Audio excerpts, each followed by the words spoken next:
प्रभु यीशु मसीह के नाम में मेरा आप सबको जय मसीह की। मैं आपके साथ आर्कियोलॉजिकल फैक्ट्स शेयर करूंगी जो प्रूव करते हैं बाइबल की स्टोरीज को और उन घटनाओं को, किंग्स को, प्लेसेस को जिनका जिक्र हमें बाइबल में मिलता है। हमें ये पता चलता है कि जो कुछ बाइबल के अंदर लिखा गया वो हैपन हुआ है। वो शहर और लोग जो बाइबल में मेंशन है वो रियल में एग्जिस्ट करते थे। बाइबल जो खुदावंद का कलाम दुनिया में सबसे ज्यादा पढ़ी जाने वाली बुक है और बाइबल ही एक ऐसी किताब है जो सबसे ज्यादा प्रिंट होती है। पिछली वीडियोस में मैंने बाइबल के मैन्युस्क्रिप्ट्स के बारे में जिक्र किया जो आर्कियोलॉजिस्ट को मिले। उसमें सिर्फ मैन्युस्क्रिप्ट्स ही नहीं मिले, मतलब उसमें बाइबल के हाथ से लिखे हुए बाइबल के पुराने पेपर और पत्रियां ही नहीं मिली, बल्कि उसमें बहुत ऐसा मटेरियल मिला जिसे बयान करने के लिए बहुत ज्यादा टाइम चाहिए। फिर भी आपके साथ कुछ आर्कियोलॉजिकल फैक्ट शेयर करूंगी।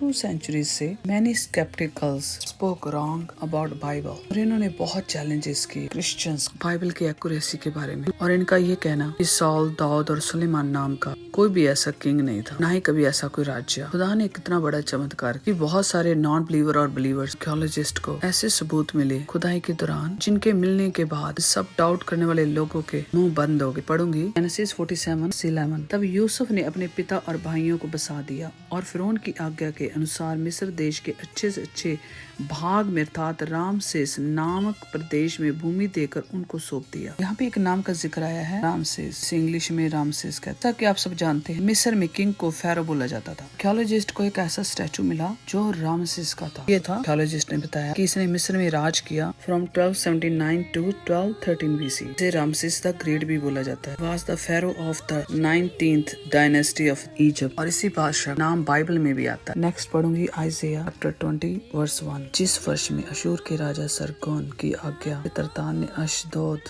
आकर उससे युद्ध किया और उसको ले भी लिया। यहाँ पे एक नाम आता है सरगोन, कुछ लोग इसे सर जॉन भी कहते हैं। आर्कियोलॉजिस्ट को इसका भी स्टैचू मिला। राइट नाउ ये के बगदाद म्यूजियम में पड़ा है। ये उस बादशाह का आधे धड़ का स्टैचू है। इस बादशाह की कहानी बाइबल में मेंशन है। फिर सेम जगह से एक वेस भी मिला, इसे सरगोन वेस बोला जाता है, जिसके ऊपर लिखा है palace of सरगोन king of Assyria. Right now ये ब्रिटिश म्यूजियम में पड़ा है। नेक्स्ट मैं आपके सामने पढ़ूंगी दूसरा राजा 1936 वर्ष। तब अशूर का राजा सनेहेरीब चल दिया, लोड का निन्वे में रहने लगा। एक बादशाह का नाम आता है जिसे इंग्लिश में सनेकेरिब भी कहते हैं। खुदाई के दौरान आर्कियोलॉजिस्ट को सनेकेरिब का एक प्रिज्म मिला एंशिएंट निन्वे रूइंस में से। और आपको पता है कि निन्वा नाम का एक शहर होता था। इसी जगह से सनेकेरिब का प्रिज्म डिस्कवर किया गया बाय कॉलोनियल टेलर। सनेकेरिब प्रिज्म में रिकॉर्ड है उन इवेंट्स का जो ईयर बाय ईयर हैपन हुई बादशाह राजकाल में। ये वो असीरियन किंग है जिसने 701 BC में यरूशलेम को अपने कब्जे में कर लिया था। और फिर इनको बहुत बड़े बड़े स्टोन के पैनल्स मिले हैं, कुछ का वेट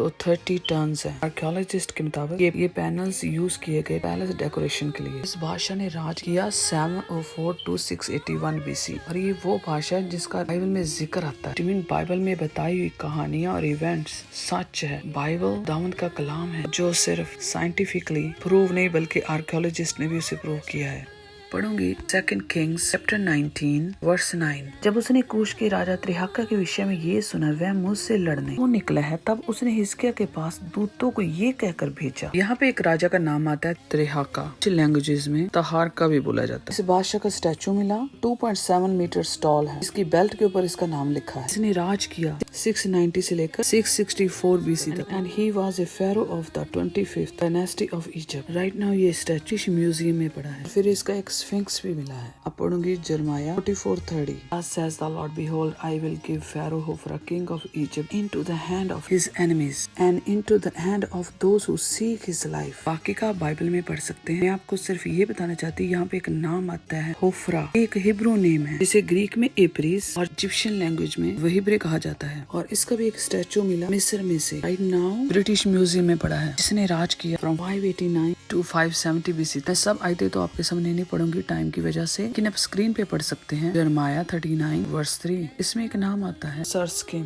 इसकी एक टैबलेट मिली है जिसे कहा जाता है नेबो सरस्किम। ये टैबलेट की डेट 595 BC। ये टैबलेट मिली 1870 में in the ancient city of sipper जो बगदाद से 1 मील की दूरी पर है। 2 Chronicles चैप्टर 35 वर्स 20। इस आयत में एक नाम आता है नेको जो इजिप्ट का बादशाह था जिसने राज किया 610 to 595 BC। इसने बहुत बड़ा रोल अदा किया in the histories of the Assyrian Empire, Babylon and the Kingdom of Judah। इसका भी एक स्टैचू मिला है जो right now the museum of fine arts Boston में पड़ा है। नेबुकदनेस्सर बुकदनेस्सर बादशाह, जिसका नाम काफी बार बाइबल में आया है। अगर आप पढ़े 2 किंग्स चैप्टर 24 वर्स 1 तो इसमें भी नबूकदनेस्सर बादशाह का नाम आता है और डैनियल की किताब में भी बादशाह का नाम आता है। इस बादशाह ने 40 साल रूल किया है, फ्रॉम 605 टू 562 BC तक। इसकी बाकी की डिस्क्रिप्शन आप स्क्रीन पे पढ़ सकते हैं। इस बादशाह के नाम का एक सिलेंडर मिला जो राइट नाउ ब्रिटिश म्यूजियम में पड़ा है। इस सिलेंडर बिल्डिंग प्रोजेक्ट का रेकॉर्ड मिला है, जो राजा ने बिल्ड किया, जैसे आउटर वॉल, सारे कामों का इसके अंदर रेकॉर्ड है। और फिर एक ऐसी ब्रिक मिली जिसके अंदर बुकदनेस्सर नाम और उन लोगों के नाम है जिनकी वो केयर करता था। फिर एक ऐसी टेबलेट मिली जिसके ऊपर उसका नाम लिखा हुआ था। ये एंशिएंट सिटी ऑफ स्पार से मिली और ये बगदाद से थोड़ी ही दूरी पर है एंड डिस्कवर्ड इन 1807। ये सेम वही बादशाह है जिसको खुदा ने पनिश किया था उसके घमंड की वजह से। इस स्टोरी डैनियल की किताब में आप पढ़ सकते हैं। इस बादशाह के किंगडम के बहुत से आर्कियोलॉजिकल सबूत मिले। हिस्ट्री में भी इसका बहुत नाम है। एजरा 4 वर्स 2,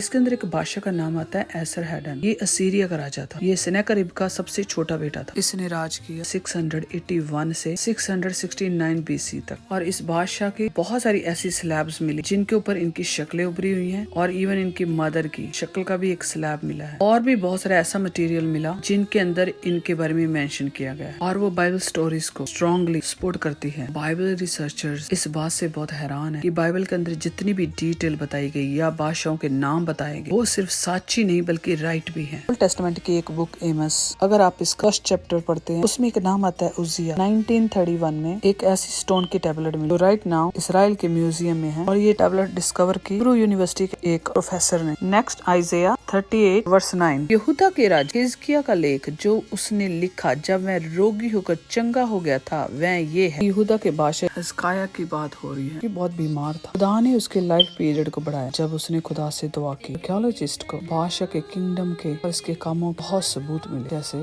एक ऐसी सील मिली इस बादशाह के नाम की है, इसे सील ऑफ हिजकिय्याह भी बोला जाता है। इसमें पढ़ूंगी 2 किंग्स 2020 लिखा है हिजकिय्याह के और सब काम और उसकी सारी वीरता और किस रीति से उसने एक जलशया और नहर खुदवाकर नगर में पानी पहुंचा दिया। ये सब क्या यहूदा के राजाओं के इतिहास की पुस्तक में नहीं लिखा है? इस आयत के मुताबिक हिजकिय्याह ने एक ऐसा पुल बनाया, टनल बनाया जिससे पूरे शहर को पानी सप्लाई किया जाता था। खुदाई के दौरान सिटी ऑफ डेविड के नीचे एक ऐसा टनल मिला शहर को वाटर सप्लाई देने के लिए यूज किया गया, जिसे हिजकिय्याह टनल भी बोला जाता है, जिसकी लेंथ 1750 फुट है। कहते कि जिस टाइम में ये बनाया गया टाइम के हिसाब से एक बहुत बड़ा इंजीनियरिंग वर्क किया उन्होंने। ये काफी बड़ा टनल है, इसके अंदर आप वॉक भी कर सकते हैं। इस तरह से बहुत आर्कियोलॉजिस्ट ने डिस्कवरीज की जो बाइबल से रिलेटेड है। इसमें भी आपको थाउजेंड्स के हिसाब से ऐसे प्रूफ मिलेंगे कि आपको किसी भी दूसरे के इतने बड़े बड़े प्रूफ नहीं मिल सकते और इतने पुराने। ये टनल भी 700 साल यीशु के दुनिया में आने से पहले बिल्ड किया गया। बाइबल की हर स्टोरी सच है। वो सारे बादशाह इनके बारे में बाइबल जिक्र कर, उनके नाम, उनके काम स्लैब्स और स्टोन के ऊपर लिखे हुए मिले। ऐसे शहर मिले जो अंडरग्राउंड बिल्ड हुए थे उनके बैटल्स के दौरान जब यरूशलेम तबाह किया गया। उस टाइम के टाउन्स